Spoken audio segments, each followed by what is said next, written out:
Bismillahirrahmanirrahim. Assalamualaikum warahmatullahi wabarakatuh. Alhamdulillahirabbil alamin. Allahumma shalli wa sallim wa barik ala sayyidina Muhammadin al-fatihi lima ughliqa wal khatimi lima sabaqa nasiril haqqi bil haqq wal hadi ila siratikal mustaqim wa ala alihi wa sahbihi haqqa qadrihi wa miqdarihi al-'azim. Qalu subhanaka la ilma lana illa ma 'allamtana innaka antal alimul hakim. Sadaqallahul azim. Para hadirin wal hadirat Bapak Ibu yang dimuliakan Allah, di kesempatan malam hari ini patut kita bersyukur kepada Allah karena Allah memberikan kita kekuatan untuk bisa hadir ke tempat yang sangat mulia ini, baik itu salat maghrib maupun salat isya insyaallah, dan sekaligus duduk di majlis ilmu. Hadirnya kita di tempat ini bukan karena mudahnya kita, bukan karena dekatnya kita, bukan karena sehatnya kita, tapi mutlak hadirnya kita di sini karena Allah lah yang menghadirkan kita, Allah lah yang takdirkan kita, dan Allah lah yang menjadikan di tempat kita. Makanya sangat amat bersyukur kepada Allah. Allah berikan kita itu semua. Mudah-mudahan terus Allah berikan kita kekuatan istiqomah menjalankan amal ibadah seperti ini sampai akhir hayat kita nanti. Amin. Allahumma amin ya rabbal alamin. Sebelum kita melangkah atau melanjutkan daripada kajian kita hari terlebih dahulu masih kita buka dengan baca surat Al-Fatihah. Kita mohon kepada Allah melalui keberkahan Fatihah, semoga Allah mengampuni dosa-dosa kita, dosa-dosa kedua orang tua kita, keluarga kita, anak, istri, suami, cucu, keturunan kita, para guru-guru kita, dan seluruh kaum muslimin dan muslimat. Juga dengan keberkahan Fatihah, semoga Allah memberikan kemudahan dalam setiap macam urusan kita, baik dunia maupun akhirat kita, dan semoga Allah terus memberikan kita kesehatan lahir maupun batin kita. Ala hadhihi wa ala kulli niyatin salihah ila hadratin Nabi al-Fatihah.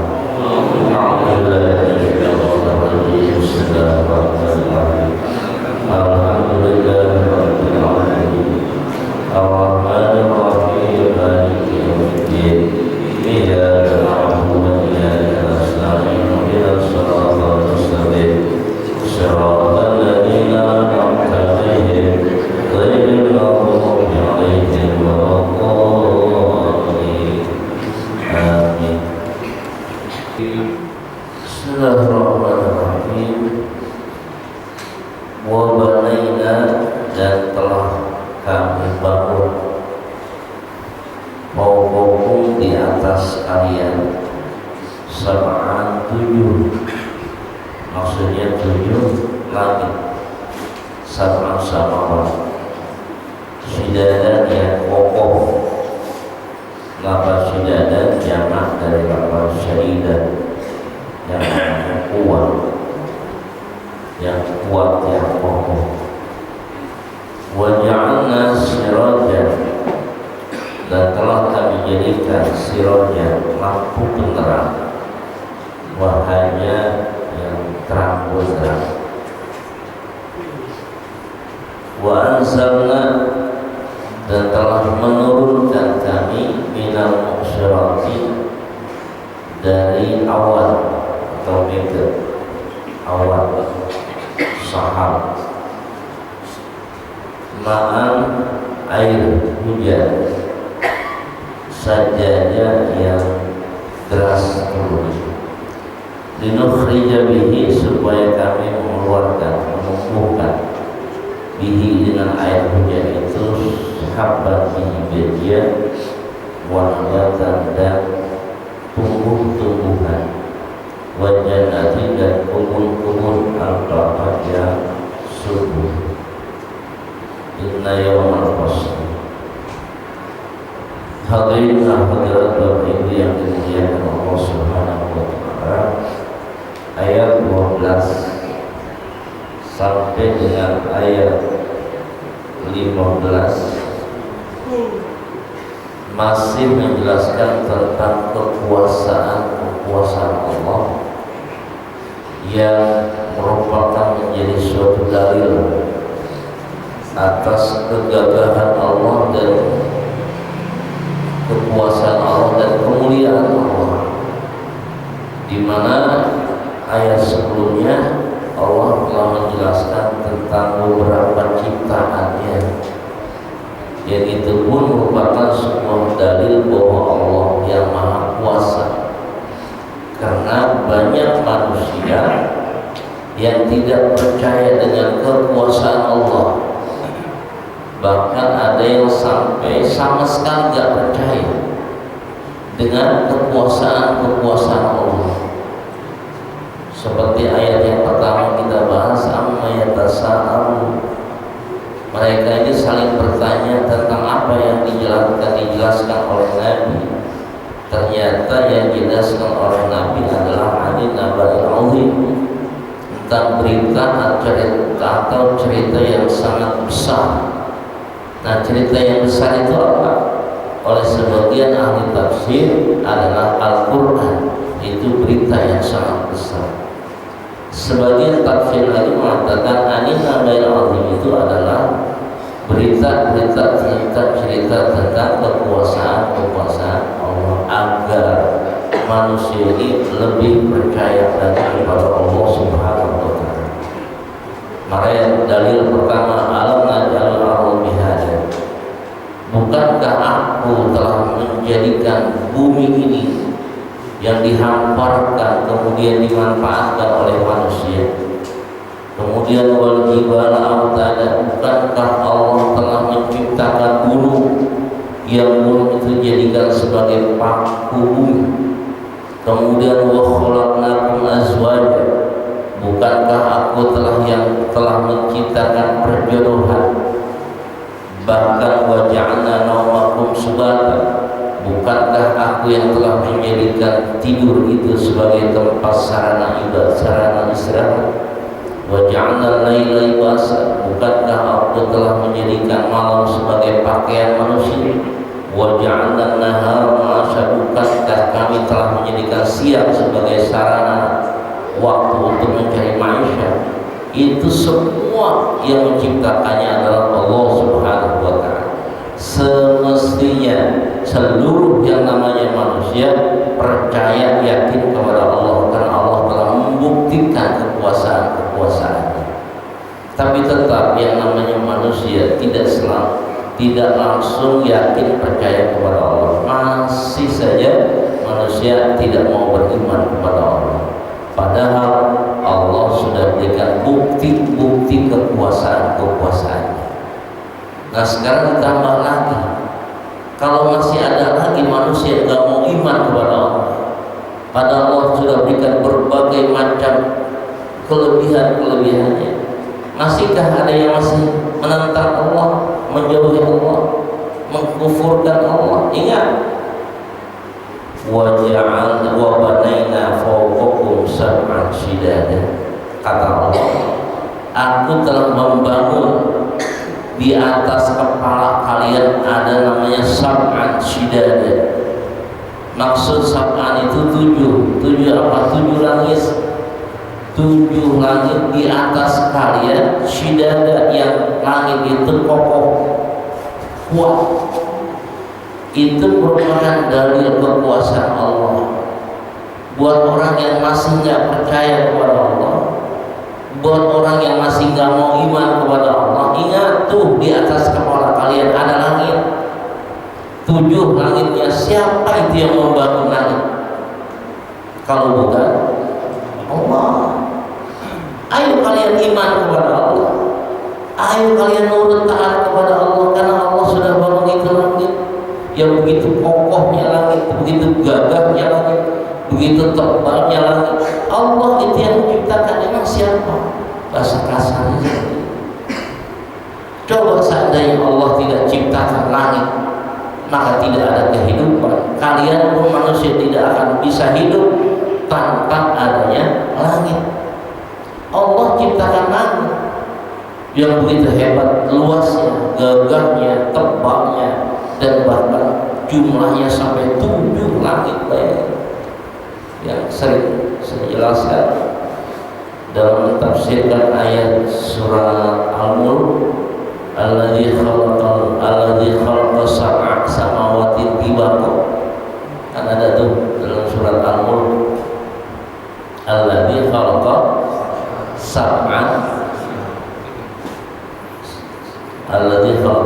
samawati tibaqa. Tibaqa itu arti bertingkat-tingkat. 7 langit ada tingkatan-tingkatannya. Ini tingkatan langit pertama, naik lagi tingkatan langit kedua, naik lagi tingkatan langit ketiga, sampai 7 tingkatan langit. Yang menurut ulama tafsir, setiap lapisan langit itu tebalnya saja seukuran jalan kaki 500 tahun. Ketebalan langit seukuran jalan kaki 500 tahun. Jarak antara langit pertama ke langit kedua pun jauhnya ukuran jalan kaki 500 tahun. Semakin ke atas semakin jauh, semakin tinggi. Itu siapa yang menciptakannya? Kalau bukan Allah.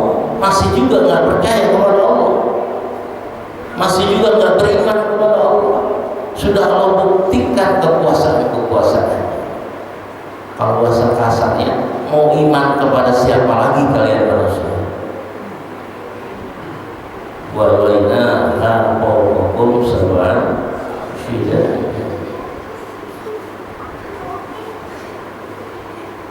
Masih kurang dalil. Allah nih sakit karena apa namanya? Bingungnya kalau bahasa kita, bingung orang kok nggak iman kepada Allah itu.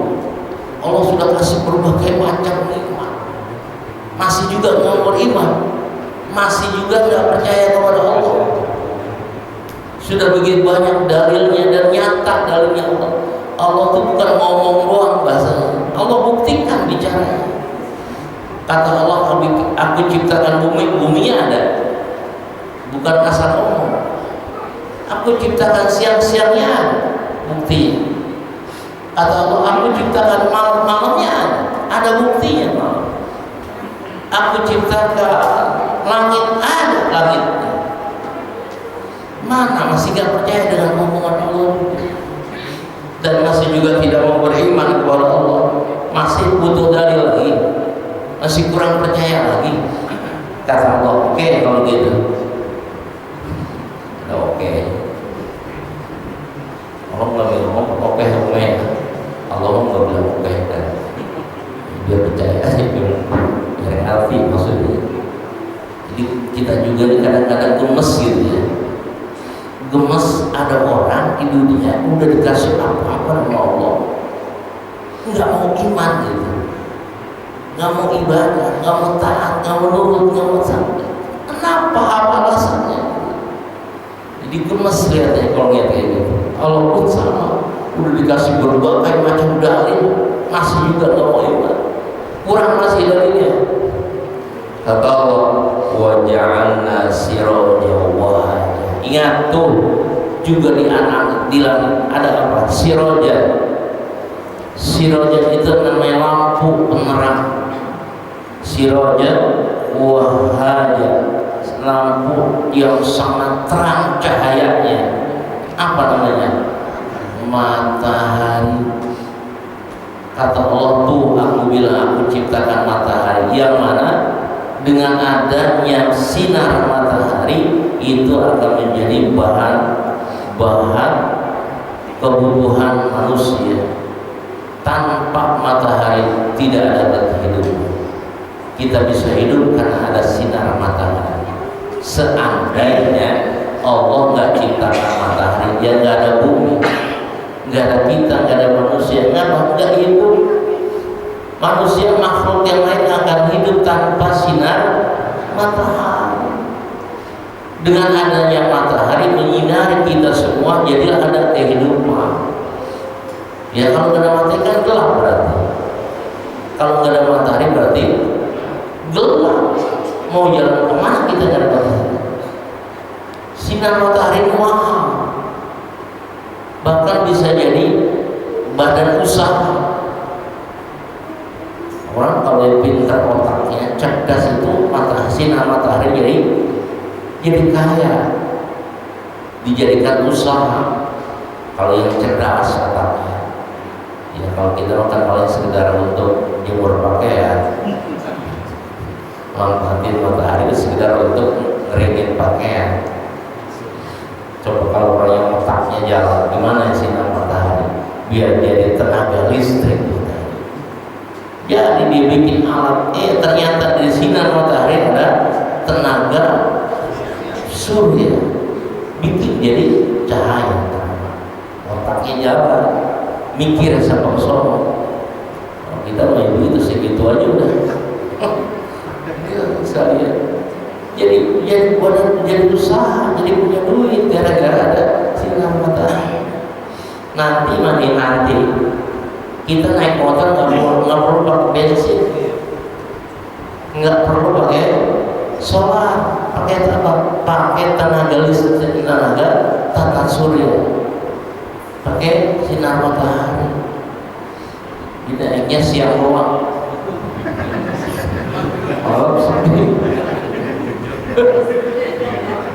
Tapi ada lagi alat yang bisa menyimpan tenaga listrik dari matahari, siang malamnya jadi bisa.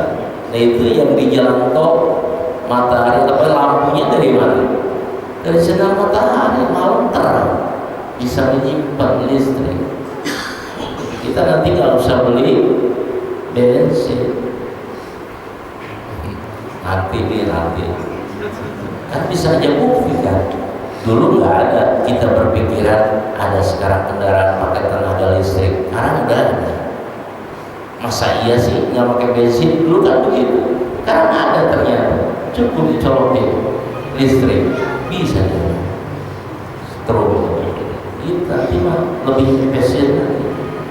Nah hadirnya yang dimuliakan Allah Subhanahu wa Ta'ala, itulah dalil buat orang yang masih saja nggak mau iman kepada Allah. Allah kasih kekuasaannya, wa ja'alna sirajan wahida. Tambah lagi, wa anzalna minal muqsirati ma'an sajjaja, dan telah kami turunkan, ini dalil lagi dari Allah, dan telah aku turunkan minal muqsirati, dari awan. Muqsirati sahab itu maknanya awan yang ada di atas, ma'an air hujan yang lebat, ma'an sajjaja.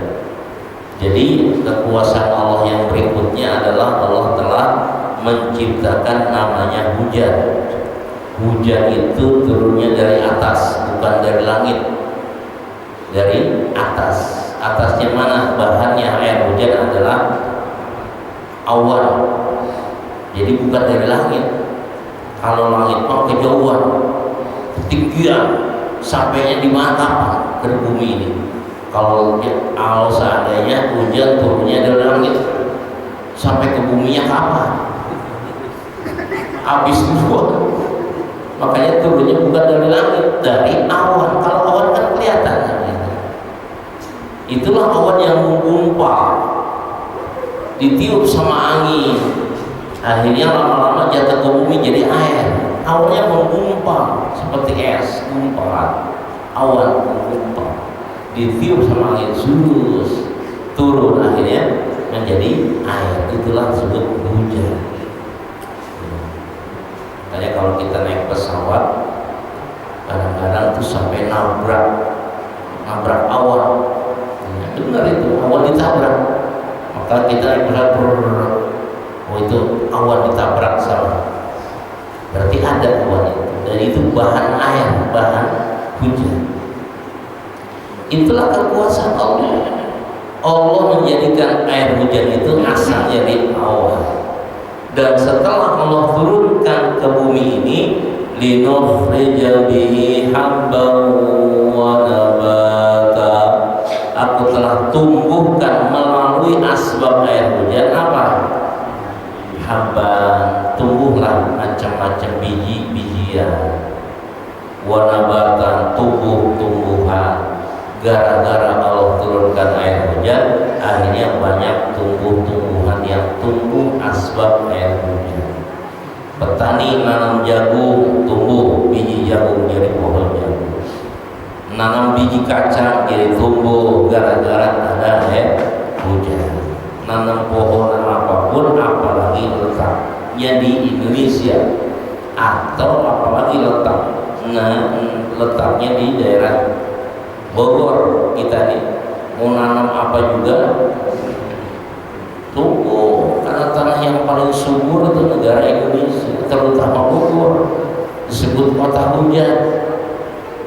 Mereka tiap hari kita hujan. Emang kota hujan, kesebut sekali itu ya. Bogor itu disebut kota hujan karena memang tanah Bogor itu tanah yang sangat subur, nanam apapun tumbuh. Ya, yang kita tanam apapun akan tumbuh di tanah kita ini. Nah, hadirin yang dimuliakan Allah, nanam batang aja tumbuh, nanam batang tumbuh, batang singkong tumbuh. Tapi jangan nanam singkong ya. Kalau nanam singkong batu, singkong ya tanam, yang ditanam batangnya baru. Hadirin yang dimuliakan, itulah lagi-lagi kekuasaan Allah, bahwa Allah lah yang menurunkan air hujan. Dengan turunnya air hujan itu, maka akhirnya tumbuhlah banyak tumbuh-tumbuhan yang tanpa ditanam oleh kita manusia. Allah tetap tumbuhkan banyak tumbuhan yang tanpa ditanam oleh manusia, tapi bukan tumbuh sendiri. Kita nggak nanam tumbuh, bukan berarti tumbuh sendiri. Kadang-kadang salah ngomong. Gua nggak tanam pohon jagung di rumah gua nggak nanam pohon jagung. Tak tumbuh. Ada yang nanya siapa yang nanam? Enggak nanam. Itu kok tumbuh? Ya, tumbuh sendiri. Enak jawabannya. Tumbuh sendiri sembarangan. Bilang mau tumbuh sendiri. Ada yang menumbuhkannya. Siapa? Allah. Nggak tumbuh sendiri dia, ada yang numbuhin. Siapa? Allah. Tanpa ditanam manusia, Allah lah yang menumbuhkannya. Kemudian mati. Pohonan yang tumbuh itu lama-lama mati. Jangan bilang mati sendiri. Itu mati pohon itu, dia mati sendiri. Enak aja mau mati sendiri. Ada yang matiin siapa? Allah. Allahnya mana? Kalau menurut ilmu tauhid udah salah banget itu, udah musyrik banget, mati sendiri. Nah, itu hadirin yang dimuliakan Allah Subhanahu wa ta'ala. Linukhrija bihi habban wa nabata, bahkan wa jannatin alfafa. Jannat artinya kebun, alfafa yang subur, yang tumbuh dengan bagusnya kebun-kebun itu. Jadi kita banyak kebun, sebutnya kebun, kalau itu bukan kebun singkong segala macam, itu jannah, surga. Kalau kita mengerti jannah itu surga ya. Kenapa diartikan jannah itu surga? Karena memang di surga begitu banyak kebun-kebun di dalamnya. Salah satunya keindahan surga itu yaitu banyak kebun, ada kebun kurma, ada kebun apel, ada kebun anggur dan lain sebagainya. Itu sebut surga. Cuman kalau surga itu kebunnya nggak sedikit, lahannya nggak sempit, lahannya sangat Wah, bisa jadi kita nanti kalau punya kebun kurma itu bisa ratusan hektar, kebun anggurnya ratusan hektar, punya sendiri. Wah, itu namanya jannah, kebun yang lebat. Nah, itulah dalil-dalil yang Allah keluarkan demi manusia supaya manusia ini iman kepada Allah, percaya kepada Al-Quran, percaya adanya hari pembangkitan nanti di hari kiamat, agar manusia ini percaya dengan adanya hari kehidupan setelah kematian. Karena kalau orang sudah nggak percaya dengan hari kebangkitan, bahwa manusia akan dibangkitkan di hari kiamat nanti, itu orang sudah sangat tidak percaya kepada Allah. Ya, makanya Allah kasih, masih nggak percaya dengan hari kiamat. Ini dalilnya, nggak percaya bahwa kita akan dibangkitkan, dihidupkan kembali di hari kiamat. Ini buktinya Allah begitu hebatnya, banyak memberikan makhluk-makhluk yang Allah telah ciptakan. Wa jannatin alfana. Berapa tuh kalau kita menghitung dalil-dalil bagi orang yang tidak yakin dan percaya dengan adanya hari pembangkitan di hari kiamat. Tapi kalau nggak salah sampai ada 12 dalil dari Allah, ya, bahwa Allah Maha Kuasa dan Allah mampu untuk kembali membangkitkan manusia. Hal ini yang dimuliakan Allah Subhanahu wa Ta'ala. Akhirnya Allah tetap ceritakan juga tentang hari kiamat. Walaupun banyak manusia yang masih gak percaya juga dengan adanya hari kiamat, Allah tetap ceritakan. Siapa tahu dengan seringnya diceritakan tentang hari kiamat itu, lama-lama dia akan percaya juga. Lama-lama dia akan percaya juga dengan adanya hari kiamat. Gimana ceritanya? Inna yawmal fasli kana miqata. Sesungguhnya hari pemisah, al-fasl itu pemisah, yaitu hari di mana manusia dipisahkan dengan keluarganya, dipisahkan dengan tetangganya, bahkan dipisahkan antara sesama manusia. Semua dipisahkan dengan seluruh yang namanya manusia. Inna yawmal fasli kana miqata, itu sudah ditentukan waktunya oleh Allah Subhanahu wa Ta'ala. Jadi hari kiamat itu memang sudah Allah tentukan dan pastikan waktunya terjadi. Maka sering kita jelaskan bahwa waktunya kiamat itu mutlak. Allah lah yang mengatur waktunya itu, bukan manusia, bukan kita, bukan malaikat, bukan para nabi, bukan para rasul, bukan Nabi Muhammad yang menentukan waktunya itu kiamat. Hanya Allah yang menentukan waktunya kiamat. Tidak ada satu manusia pun yang dikasih wewenang untuk memberitahukan bahwa kiamat itu hari ini tanggal sekian bulan sekian, belum. Tidak ada manusia dikasih kekuasaan dan dikasih kewenangan untuk menentukan waktunya kiamat. Hanya Allah. Innallaha indahu ilmus sa'ah, dalam surat akhir surat Luqman.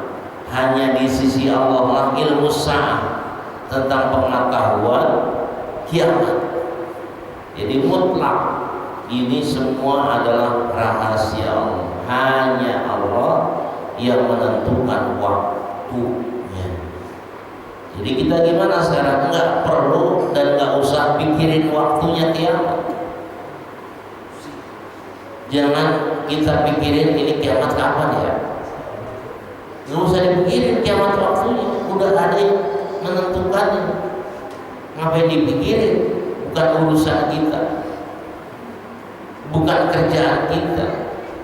Yang kita pikirkan adalah bukan waktunya kiamat, tapi persiapan apa kita untuk menghadapi kiamat. Itu yang kita pikirkan. apa yang kita siapkan buat kiamat nanti. Bukan waktunya yang kita persiapkan, yang kita pembicarakan, yaitu persiapannya. Ya, seperti halnya ada seorang badui, orang pedalaman datang kepada Nabi. Orang badui itu langsung nanya kepada Nabi. Kata orang badui, "Ya Muhammad, mata sa'ah." Hai Muhammad, kapan kiamat? Nanya kapan waktunya kiamat. Apakah Rasul jawab langsung? Hari Jumat tanggal berapa ya?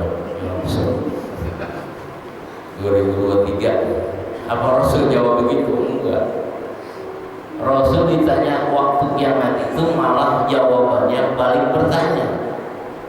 Jawaban Rasul malah balik bertanya. Kata Rasul, "Ma'aqdatalah." Apa yang kamu sudah siapkan menghadapi kiamat nanti? Udah siap belum? Kalau kiamat seandainya besok, udah siap belum? Kalau seandainya kiamat bulan depan, udah siap belum? Kalau seandainya kiamat tahun besok, udah siap belum? Apa yang kamu sudah siap? Ma'aqdatalah. Dia nggak usah tanya waktu-waktunya kapan. Sekarang pertanyaan, udah siap belum kalau kiamat terjadi? Akhirnya orang Badui itu menjawab, karena ditanya apa persiapan kamu menghadapi kiamat. Kata orang Badui, hebat, cerdas jawabannya, walaupun Badui. Walaupun Badui tetap jawabannya cerdas. Kata orang Badui itu, persiapan saya untuk menghadapi kiamat nanti adalah hubullah wa hubbur rasul. Cinta Allah dan cinta Rasul. Itulah persiapan saya. Jadi memang betul persiapan kiamat itu adalah mencintai Allah dan mencintai Rasulullah. Itu persiapan kiamat. Kalau kita sudah cinta Allah, cinta Rasul, berarti sudah siap menghadapi kiamat. Sehebat apapun kiamat, sedahsyat kayak apapun kejadiannya, kalau dia sudah cinta Allah, cinta Rasulullah, aman pada waktu kiamat. Aman, tenang, tentram, nggak perlu kesal. Kalau dia sudah hubullah hubbur Rasul, emang itu persiapan kiamat. Salah satu hubullah dan cinta Allah yaitu melaksanakan perintah Allah. Kenapa kamu sholat? Karena saya diperintahkan oleh Allah. Kenapa kamu menurutkan perintah Allah? Karena Allah yang saya cintai. Jadi orang yang cinta Allah itu pasti melaksanakan perintahnya. Gitu. Sama dengan kita cinta Rasul. Kenapa kamu cinta Rasul? Kenapa kamu melaksanakan sholat berjamaah? Karena saya cinta Rasul. Jadi saya mau melaksanakan sunnah-sunnahnya. Itulah hubullah hubbur Rasul. Salah satu bentuk hubullah wa hubbur Rasul adalah kayak begini nih. Ngaji kayak begini, ini namanya salah satu bentuk cinta Allah dan cinta Rasulullah SAW. Kalau seandainya Allah, bukan seandainya, memang Allah melihat kita nih, kita lagi ngaji nih, dilihat sama Allah, Allah senang kan? Kita dilihat sama Allah pasti senang. Masya Allah, saya bangga tuh sama jamaah Masjid Jabarah, bangga saya. Dia sibuk dengan kesibukannya, tapi mau dulu setelah sholat maghrib berjamaah sampai isya dulu, bahkan lebih dikit nih. Saya bangga, senang saya lihatnya. Dan kalau tadi banggain Allahnya, Allah sudah banggakan oleh Allah, masya Allah. Inilah cintanya Allah. Berarti ngaji kayak begini adalah bentuk hubullah wa hubbur Rasul, dan inilah persiapan hari kiamat. Berarti kita lagi ngapain ini? Lagi mempersiapkan diri menghadapi kiamat. Nah kalau begini kan nanti kita aman. Begitu kiamat terjadi aman, tenang, tentram, enggak takut dan lain sebagainya. Jadi jangan ditakuti kiamat itu. Jangan ditakuti. Kalau kita siap mah pasti nggak ada rasa takut. Inna yawmal fasli kana miqata. Ada pasti waktunya, ada Allah tentukan, dan itu dirahasiakan waktunya oleh Allah Subhanahu wa ta'ala. Yang dirahasiakan waktunya, sekali lagi, yang dirahasiakan waktu pas terjadi. Tapi Rasul dan Allah jelaskan sebelum terjadinya kiamat, disebut tanda-tanda kiamat terjadi. Sebelum kiamatnya terjadi, Allah dan Rasul ceritain tandanya dulu supaya lebih persiapan lagi manusia ini. Gak langsung dur kiamat tanpa ada tanda-tanda kiamat. Nah, kalau tanda-tanda kiamatnya, ciri-ciri kiamat yang dikasih tahu sama Rasul supaya tambah mempersiapkan diri. Kan kalau tanda-tandanya ada kan, wah, apalagi kalau tanda-tandanya sudah ada, sudah terjadi, wah, berarti udah nggak lama lagi nih. Mana salah satunya kata Nabi, ya taqarrubuz zaman. Salah satu tanda kiamat terjadi adalah ya taqarrubuz zaman. Waktu itu terasa cepat. Tuh, makanya bisa sampai cepat. Nah, waktu itu cepat. Ini tanda-tanda kiamat nih. Cepet banget ya kalau bisa, baru dimulai kan. Tanda-tanda kiamat salah satunya terasa waktu itu cepat. Itu contoh nih gambarannya, kayak besok nih dikit lagi kan puasa. Tinggal berapa bulan lagi puasa? 2 bulan, kurang lebih 2 bulan. 2 bulan setengah lah kira-kira. Nah, kita kan kadang-kadang suka ngomong tinggal 2 bulan lagi, cepat amat tuh puasa lagi banyak dulu. Perasaan baru kemarin kita puasa, udah mau puasa lagi. Perasaan kayaknya cepat banget udah puasa lagi banyak. Itu perasaan, padahal ya sama aja tiap tahun setahun sekali, tetap 12 bulan, tapi perasaan kayaknya cepat. Itu rasa. Jadi ya kata Rasul, memang udah kalau terasa waktu itu cepat, berarti tanda kiamat sudah ada. Dulu orang-orang tua kita berangkat haji berapa bulan? Ada yang 3 bulan, ada yang 4 bulan. Berangkat haji 4 bulan, 3 bulan. Sekarang berapa hari? Seluruhannya cuma 4 hari. Cepat rasa. Sekarang dulu kita nggak bisa ngobrol dengan orang-orang yang ada di luar negeri. Sekarang bisa ngobrol. Bahkan bukan sekedar ngobrol, bisa bertatap muka. Apa namanya? PC ya? PC. Sekarang bisa ngobrol dengan teman kita, saudara kita di Amerika. Langsung bisa ketemu, cuma nggak bisa nyubit doang. Nggak bisa nyubit, nggak bisa nyubit. Dekat begini, itu yang taqarrubuz zaman. Terasa dekat padahal jauh. Amerika kayaknya, Mekah kan jauh tapi terasa dekat. Itulah yang taqarrubuz zaman. Waktu akan terasa semakin cepat. Ternyata itu adalah tanda-tanda kiamat. Apalagi semakin hari, semakin zaman, semakin hebat. Nanti kayak apa kira-kira sih? Ya, bukan PC lagi nanti, tahu gimana? Ada lagi alat sekarang yang pakai apa tuh? Namanya apa? Heavy. Itu kalau kita apa namanya udah kayak persis gitu ya, kalau pakai itu mungkin begitu terus jangan itu ya. Nah, itu tandanya ya terus. Banyak tanda yang sudah sekarang terjadi. Wa yuzharu zina, merajalelanya perzinahan, membudaya atau apanya merajalelanya minuman keras, timbul kebodohan dan lain sebagainya. Tandanya Allah ceritakan. Nah, jadi yang dimuliakan Allah, kembali pada bahasan ayat kita. Begitu hari kiamat terjadi, kayak apa sepertinya? yauma yunfakhu fis-suri fatakuna afwaja. Yauma yunfakhu, kiamat itu akan nanti ditiup. Fis-suri, suri itu kalau kita sering maknakan suri itu adalah trompet malaikat Israfil.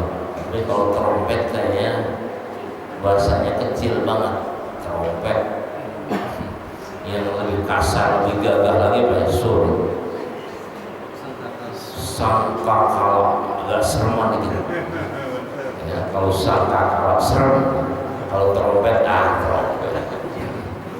Bisur itu akan ditiup nanti sangkakala. Oh serem. Sangkakala Israfil alaihissalam. Itulah yang sering saya jelaskan.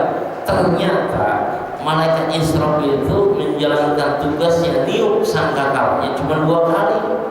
Cuma 2 kali sepanjang hidupnya. Jadi dari mulai diciptakan sampai hari kiamat itu cuma 2 kali tugasnya. Nggak lebih dari 2 kali doang.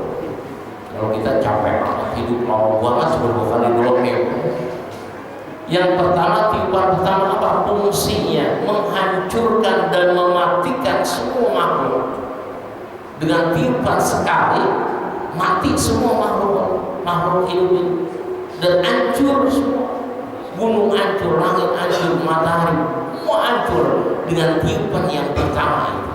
Kita tidak bisa bayangin kayak apa sekerasnya suara sangkakala itu. Kalau orang makhluk ini sampai mati semua, bahkan hancur semua, kayak apa kerasnya itu suara sangkakala. Nggak bisa kita gambarkan kayak apa kerasnya. Itu tiupan pertama, fungsinya mematikan dan menghancurkan alam semesta. Yang kedua, tiupan yang kedua, fungsinya untuk apa? Menghidupkan kembali manusia, malaikat, setan, iblis. Ditiup dengan malaikat tiupan kedua, itu yang itu hidup lagi, manusia hidup lagi semua. Ini juga susah kita gambarkan kayak apa kerasnya tiupan itu. Kalau orang mati sampai hidup lagi. Orang miliaran manusia, triliunan manusia, cuma sekali tiup, hidup lagi semua. Serentak hidupnya. Wah, kan ibarat dibangun ini, bangun kaget, bangun semua. Kenapa? Suara yang keras. Malaikat aja hidup lagi. Keras banget, malaikat aja hidup. Gitu. Masya Allah. Termasuk Israfil yang tadinya mati jadi hidup lagi. Kan Israfil juga mati juga deh. Di tiup yang pertama ikut mati juga Israfil. Karena itu malaikat Israfil mati. Nah, terus siapa yang ngebangunin, siapa yang hidupin lagi Israfil? Tugasnya belum selesai. Allah bangunkan Israfil, bangun kamu. Belum, tugas kamu belum selesai, masih sekali lagi. Israfil hidup kembali pertama, malaikat Israfil ditemenin sama malaikat Jibril. Jibril bangunkan, Jibril bangun. Kedua tuh malaikat Jibril Israfil sebelum ditiup yang kedua kalinya, karena tugas Israfil belum selesai. Baru yang ketiga, siapa yang menghidupkannya? Nabi kita Muhammad SAW.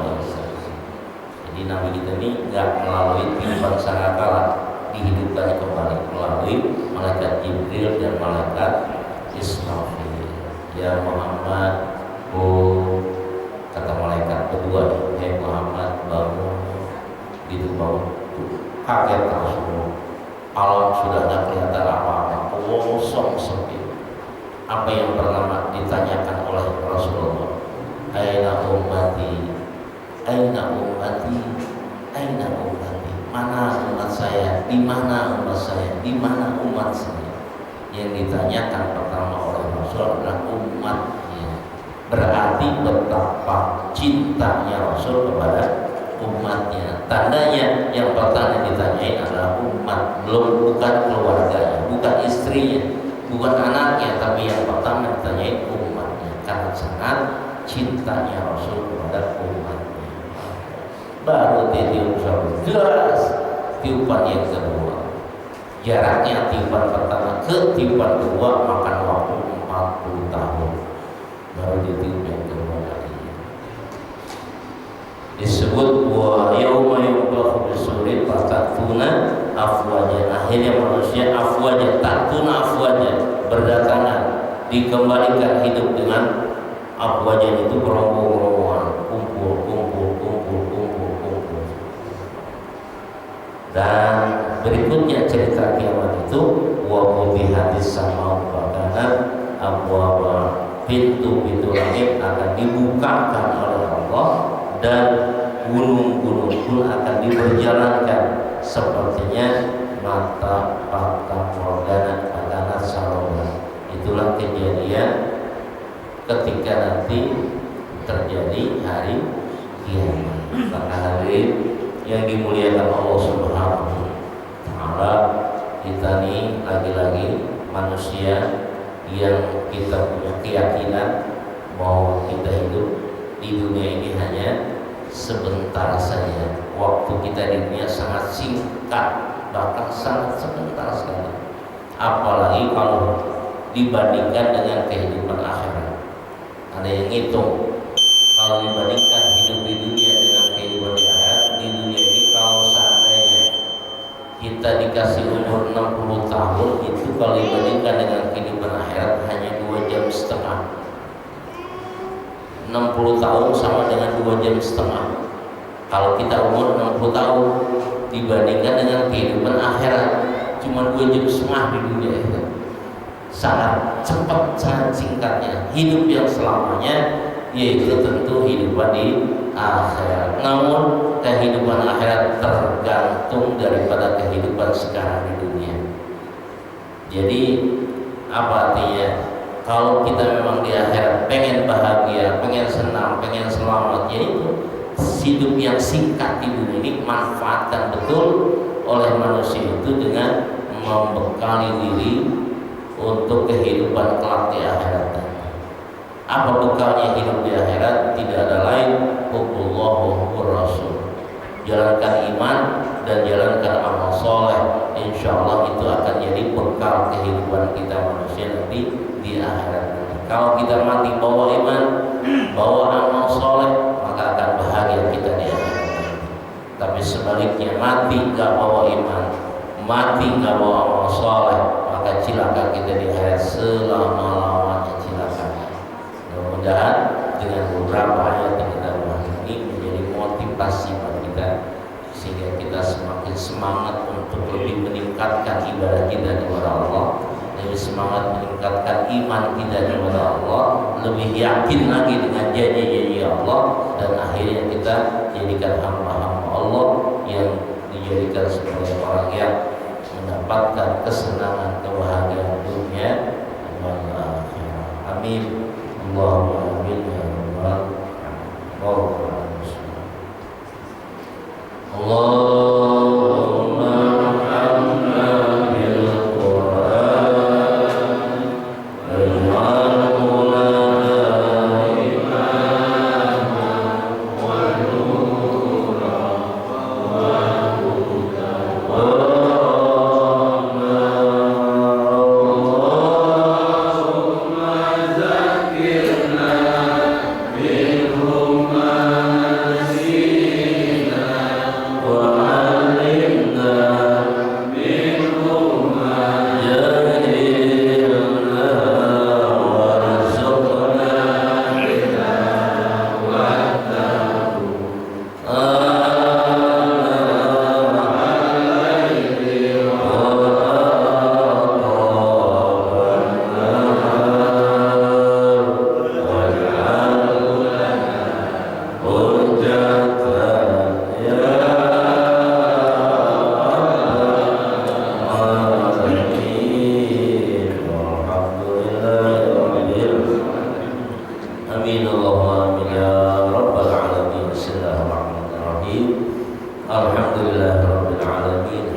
Allahumma inna nas'aluka al-'afwa